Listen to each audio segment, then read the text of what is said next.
Hello and welcome back, my crafting friends.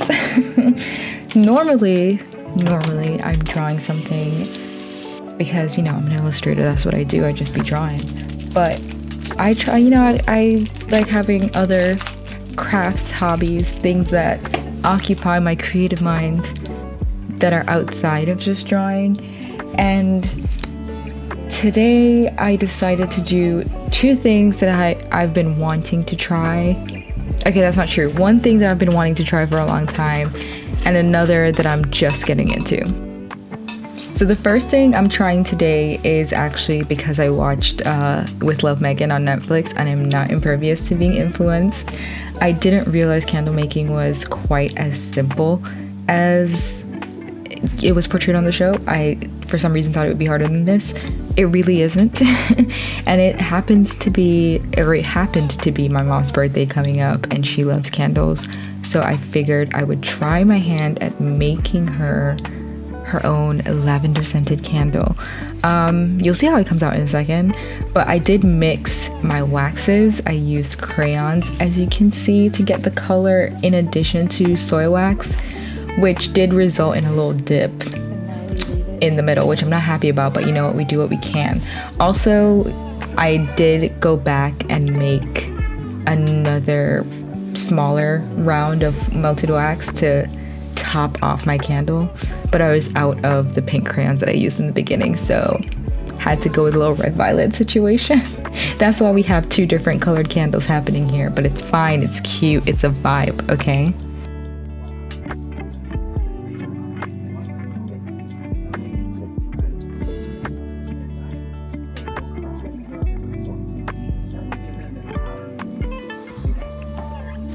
So the next thing I'm working on, and honestly the majority of this video, is the bookmaking project that I'm gonna do next. So this is something that has been literally on my bingo card for a minute. I really wanted to learn how to bind a book, and I figured now's as good a time as any, seeing as I'm already crafting this weekend anyway.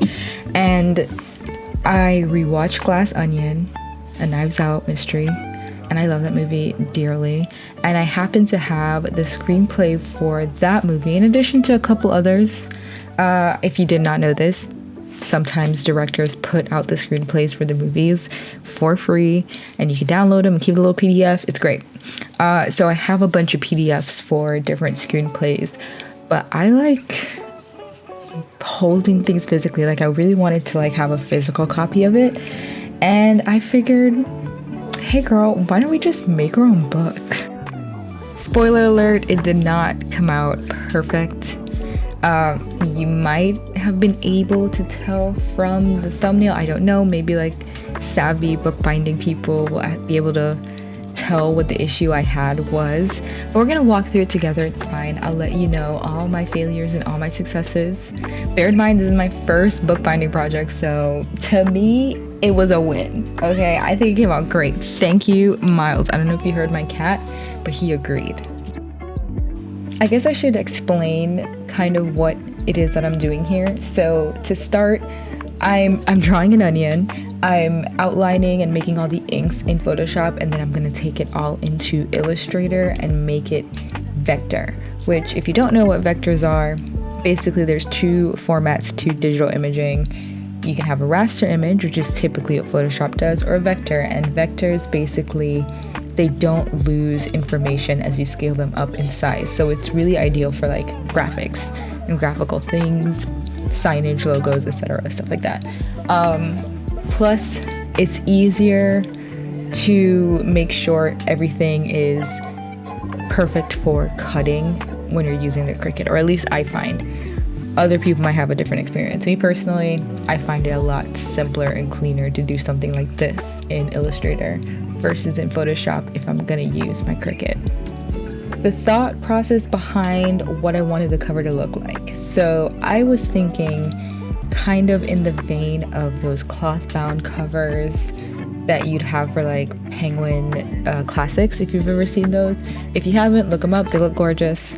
It's basically really bright colors and patterns on classic editions of books, and it's cloth bound. So I was gonna do something similar, but I didn't want to make a pattern.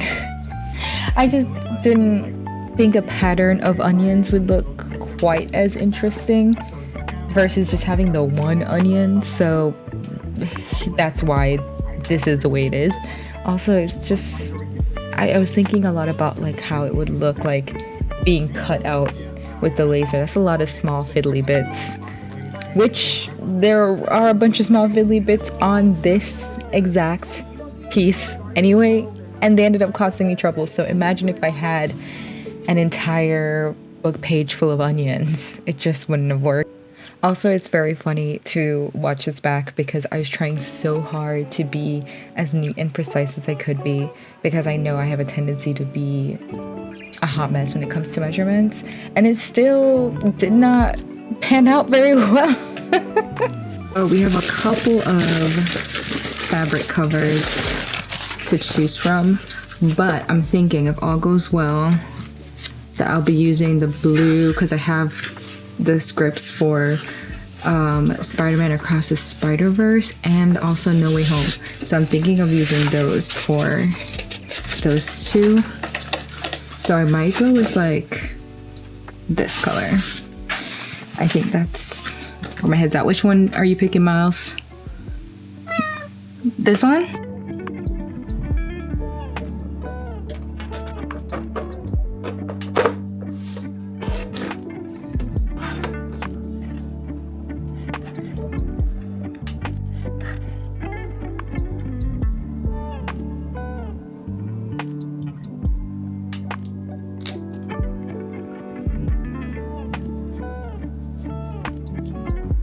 So I've found myself in a bit of a predicament.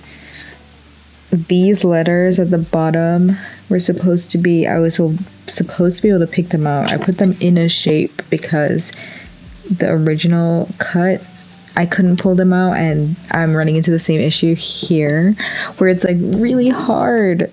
Try to angle the camera so you can see it a little bit. It's like it cut it, but it only cut out the silhouette of it and not the little individual shapes. So it's really hard to pick them out.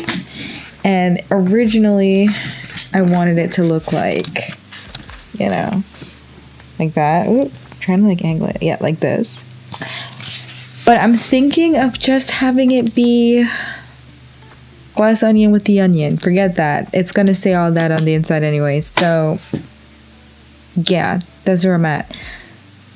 I would ask your opinion about this, but this is a video and you won't see it until after I've made the decision. So I guess I'm just gonna have to sit with this for a little bit and see how badly do I want to try and recreate these letters. Or you know what, maybe even I could like, this is not be all end all. Maybe I could figure something out. I don't know. We'll see.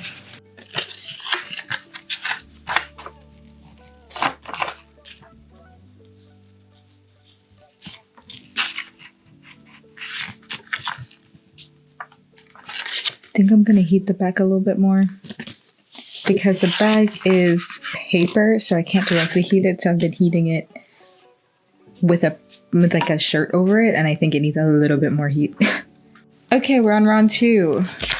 Trial number 2. All right, let me just.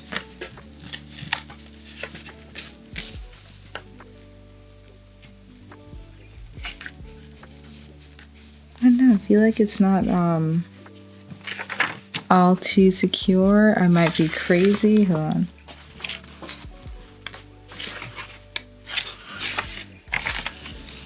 Maybe that's as good as it's gonna get. I don't know. Okay, low-key making it up as I go, so bear with me. It's on. We already punched the holes through this and through this, and put some rice paper on my chipboard here. So I'm gonna Mod Podge this onto here for both the front and back. And then once I already kind of have, this is half, I still have to do the other half, but I have half of the pages already cut with the little holes in them. I don't know if you can see that on camera, but they have holes in them already. And once we do all that, then it's time to sew everything together. So I'm just gonna quick do this part of the equation. Getting closer.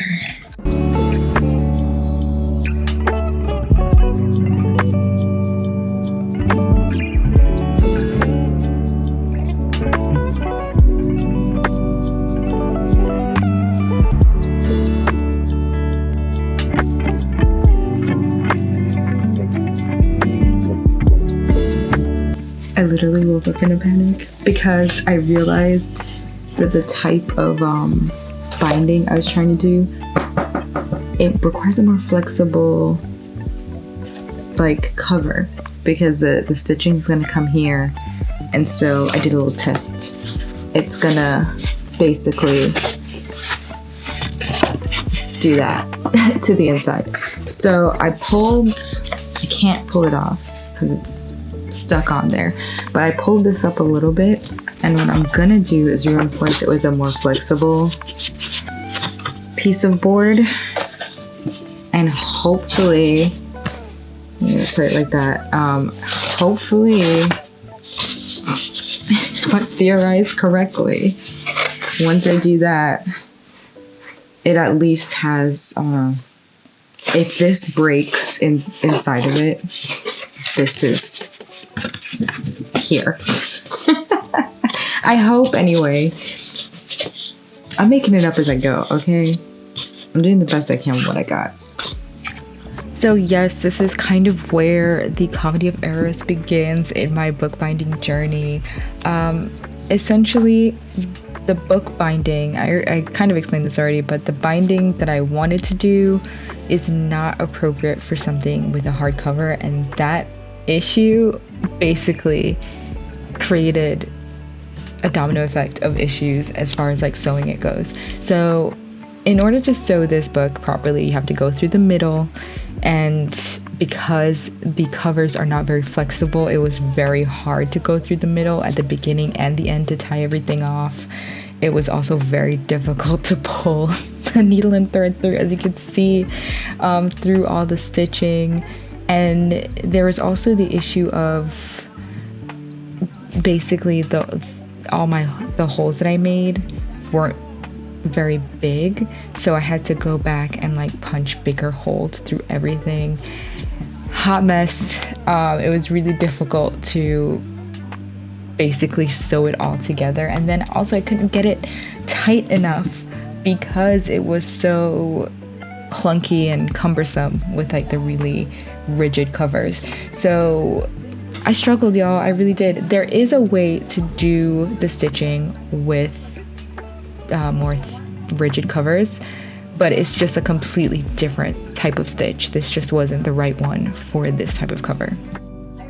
Well, this is it. This is the fruits of my labor for one whole crafty weekend. It was pretty fun. I did learn a lot, and you know what? I am wanting to do it again. I do want to try it again, but now knowing the appropriate steps I need to take to do it. So hopefully it'll be a lot better. I'll do a part 2 when it works out, just so we can compare and contrast. Now we've come to that part of the video where it's time to say goodbye, but don't worry, I have new videos on my channel every other Saturday, and until then, you can catch me on one of my many places on social media. The links are all below in the description box. Until then, don't forget to like, comment, subscribe, and I'll catch you guys on the internet sometime. Goodbye!